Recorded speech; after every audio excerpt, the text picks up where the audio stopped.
What's happening, guys, and welcome to another video. I've always had a huge fascination with the more rare and obscure parts of wrestling history, from unseen matches to behind the scenes photographs, as well as rare wrestling merchandise.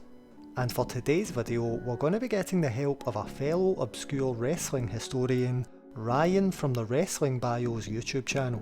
Ryan's been uploading some real gems recently, so make sure you head over and subscribe if you haven't already. But anyway, Ryan, welcome to the channel.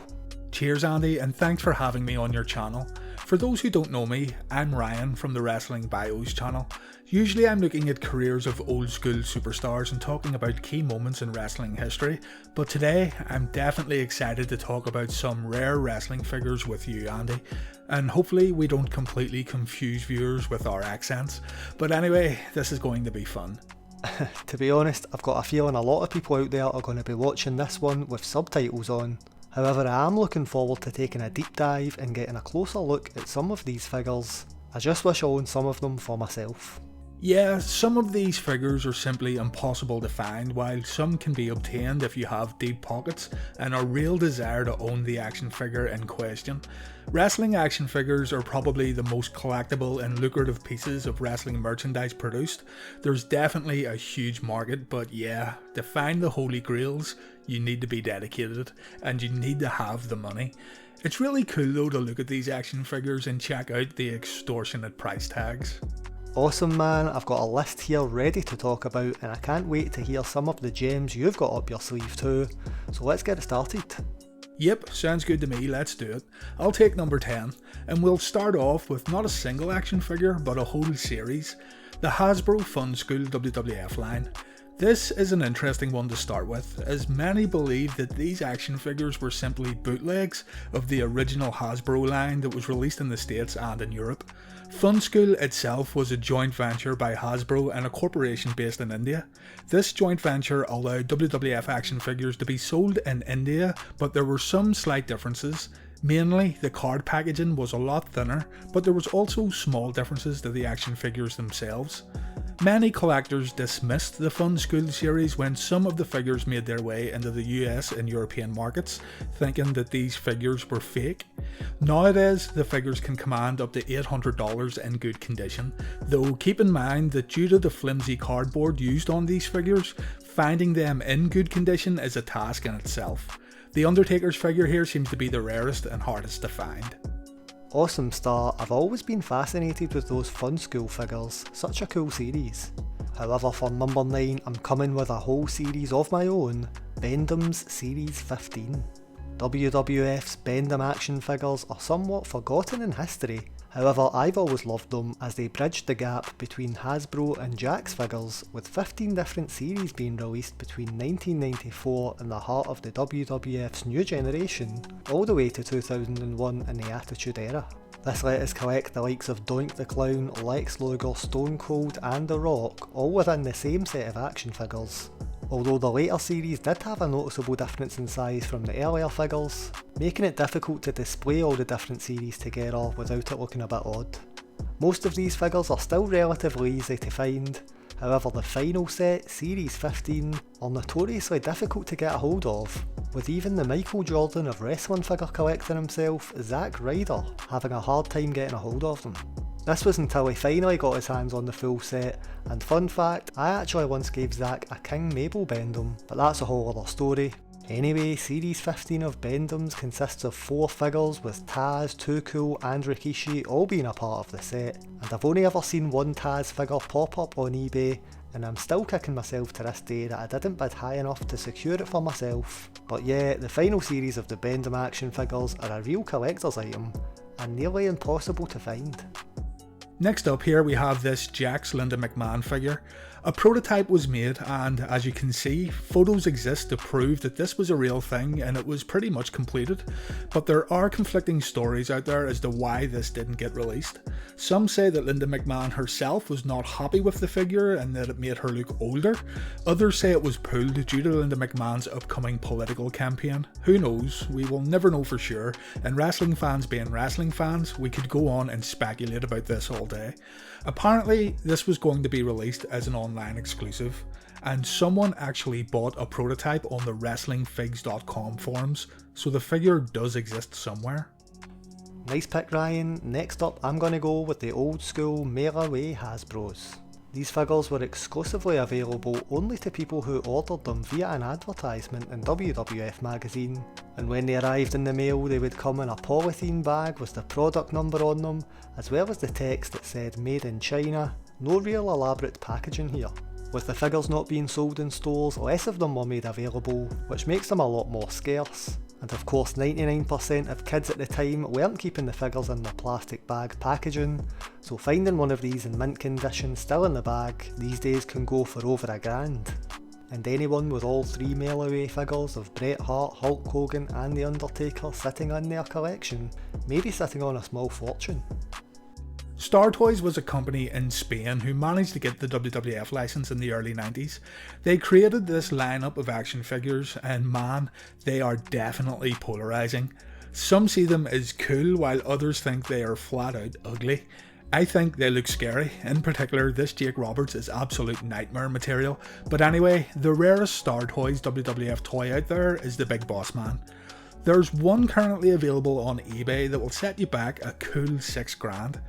I don't know about you, Andy, but I could think of better ways to spend $6,000 instead of paying to have the shit scared out of me. I mean, for $6,000 I'd be expecting the figure to come to life and full with style like Buzz Lightyear in Toy Story. But anyway, for my next pick I'm going to be going with the Hasbro Moonbelly Kamala. I remember growing up as a child hearing about this figure as if it was an urban legend, not knowing if it was even true or not. However, it is true.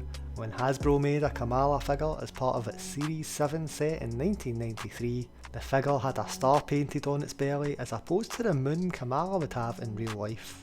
However, there were a small amount of figures with the moon on belly that made it out of the factory, and when I say a small amount I really mean it, because it's been rumoured that no more than 24 moon on belly carded figures exist. And again, the Michael Jordan of wrestling figure collecting himself, Zack Ryder, is one of the few people in the world to own one of these. And I think this one's got to be one of my personal favourites as well, just because of the nostalgia that it gives me, thinking about how I used to always hear about it when I was younger. Number 4 on the list then, and it's the Hart Foundation LJN set.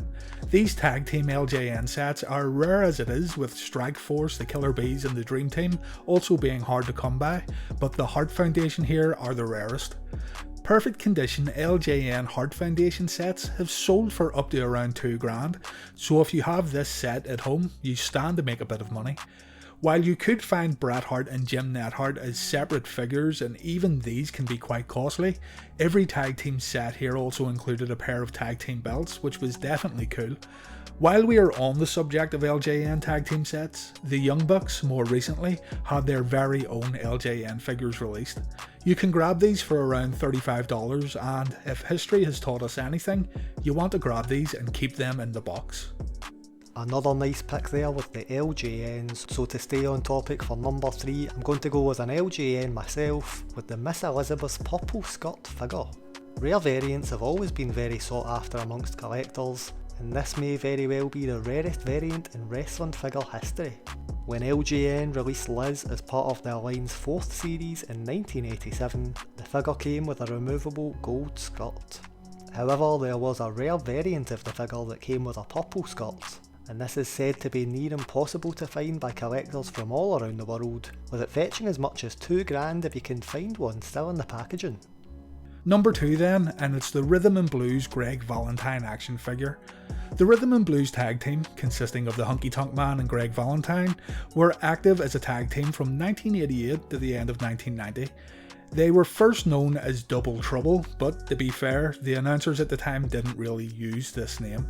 In early 1991, a Toys R Us advertisement was featured in the WWF magazine, and it showed a Greg Valentine figure where he was decked out in his Rhythm and Blues gear, black hair and all. Because the tag team had already broken up at this time and Honky Tonk Man had left the WWF, it was decided that this action figure would not even go on sale. Many thought the action figure was simply unattainable, but then one popped up in recent years and went on sale via auction. Zack Ryder, a huge action figure collector, put in a 12 grand bid for the Greg Valentine Rhythm and Blues action figure, but ultimately the sale never happened as the reserve was not met. Apparently the Greg Valentine Rhythm and Blues action figure had a $55,000 asking price. Ooh.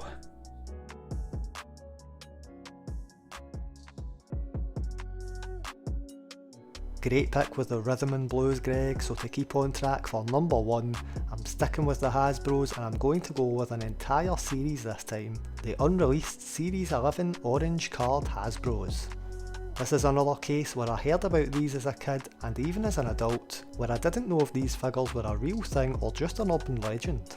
The set was rumoured to have Diesel, Jeff Jarrett, Bastion Booger, Mabel and Mo, as well as repaints of Doink the Clown and Lex Luger in it. And although they were never released in stores, the word on the street has always been that there may still be some prototypes out there in the wild somewhere. And it wasn't until recently that the world would find out more information about this unreleased final Hasbro series, as once again Zack Ryder would purchase the hand-painted prototype of what would have been the orange card Doink the Clown figure. Zack would discuss this purchase in much more detail on his show, the Major Wrestling Figure Podcast, finally proving that this series was a real thing and that there were actually plans to release this at one point in time. Since then, we've also seen some artist sketches of how the rest of the series would have looked like, as well as the prototype for Lex Luger coming on the market, so you never know, the prototypes for the rest of the set could still be out there somewhere. So that was them guys, 10 of the rarest wrestling figures of all time. Thanks again to Ryan for coming on the channel today and creating this list together. It was really cool taking a look at these rare figures. Yeah, that really was a load of fun, Andy. Thanks again for having me on your channel. It was fun learning about these rare wrestling figures for sure. And congratulations to Andy on your recent subscriber milestone. Take care, man. All the best.